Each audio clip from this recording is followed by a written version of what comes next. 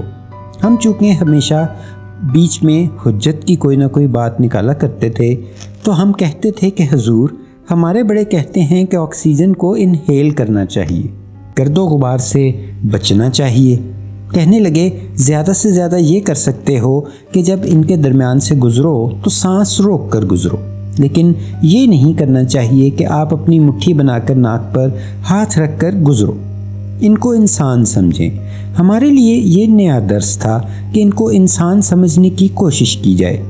ہمیں یہ بتایا ہی نہیں تھا کسی نے، کیونکہ ہمارا ایک برہمن سسٹم ہے جو ہندوؤں سے مستعار لیا ہے ہم نے، کیونکہ برہمن، کھتری، ویش، شودر یہ سلسلے ہیں عرفہ آدمی ہونے کے، ایک چھوٹا ہوتا ہے اور ایک اس سے چھوٹا ہوتا ہے، جبکہ ہمارے ہاں یہ جو حکم دیا جا چکا ہے آج سے 1450 برس پہلے کہ بنی نوع انسان ایک نفس، ایک آدمی کی اولاد ہیں، اور عربی کو اجمی پر اور اجمی کو عربی پر کوئی فوقیت حاصل نہیں، نہ گورے کو کالے پر نہ کالے کو گورے پر۔ لیکن بدقسمتی سے ہم اس درس کے قریب ایک صاحب حال ہونے کی حیثیت سے نہیں گزرے، صرف اقتصابی طور پر ہم نے پڑھا ہے یا کتابوں میں پڑھا ہے، اسی کو لے کر آگے چلتے رہے ہیں۔ مجھے اپنے وہ استاد ماسٹر یاد آ رہے ہیں کہ کئی دفعہ چھٹی کے دن یا جب آدھی چھٹی ہوتی تھی یونیورسٹی میں تو ہم پروفیسر ان سے درخواست کرتے تھے کہ آپ ہم کو ساتھ لے کر چلیں اور ہم آپ کی میت میں گھومنا چاہتے ہیں۔ چھوٹے چھوٹے پہاڑوں کے اندر سے لے کر گزرتے ایک نالا آتا تھا، ایک برساتی نالا کہہ لیں، اس کے اوپر کوئی 15-20 فٹ لمبا پل ہوگا، پرانی وضع کا، جیسے آپ نے دیکھا ہوگا ہمارے شمالی علاقوں میں۔ تو جب ہم اس کے اوپر سے گزرے باتیں کرتے ہوئے، اٹکیلیاں کرتے ہوئے، گپیں کرتے ہوئے، تو ماسٹروں بھی ہمارے ساتھ تھے۔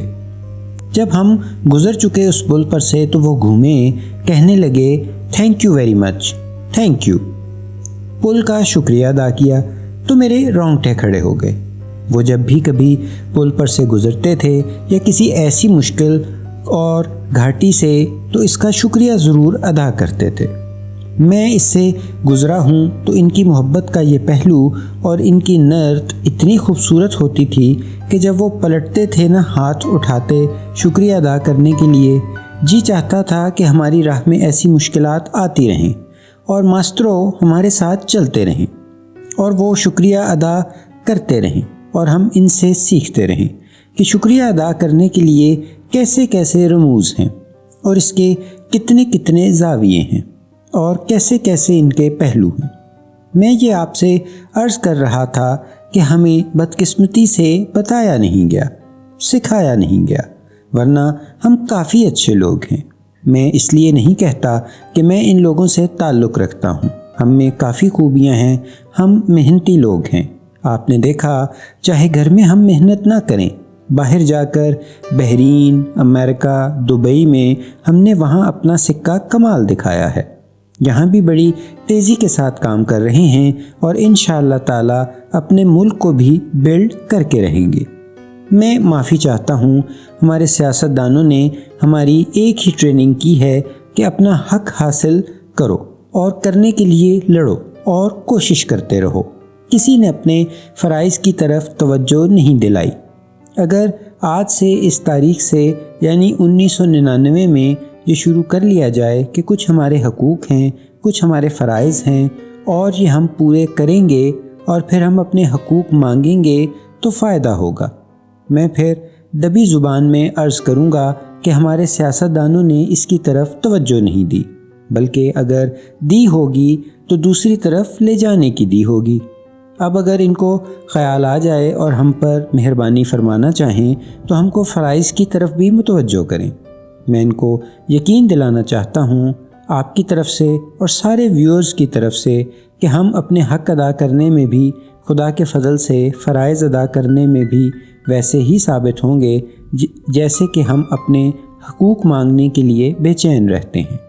اکثر کہا جاتا ہے سسٹم میں خرابی ہے، سسٹم میں خرابی نہیں، سسٹم میں بے خیالی ہے۔ انڈیفرنس ہے۔ اگر آپ یہ پورا تہیہ کر لیں کہ ایک فریم ورک کے اندر میں، آپ، ہم سارے، تو پھر وہ سسٹم جو کہ خراب سسٹم ہے وہ رہتا ہی نہیں، اور وہ رواں دواں قافلہ ہوتا جاتا ہے تخلیقات کی طرف۔ لیکن لڑکیاں تو شکریہ ادا کرتی ہیں، اپنی سہیلیوں کا شکریہ ادا کرتی ہیں یا نوکروں کا بھی کرتی ہیں۔ آپ کا بہت بہت شکریہ کہ آپ یہاں تشریف لائے، اور خواتین و حضرات کا اس سے بھی زیادہ شکریہ کہ آپ نے اس پروگرام کو برداشت کیا۔ پھر انشاءاللہ اگلی مرتبہ آپ کی خدمت میں حاضر ہوں گے اور کچھ مزید ایسی ہی باتیں کریں گے۔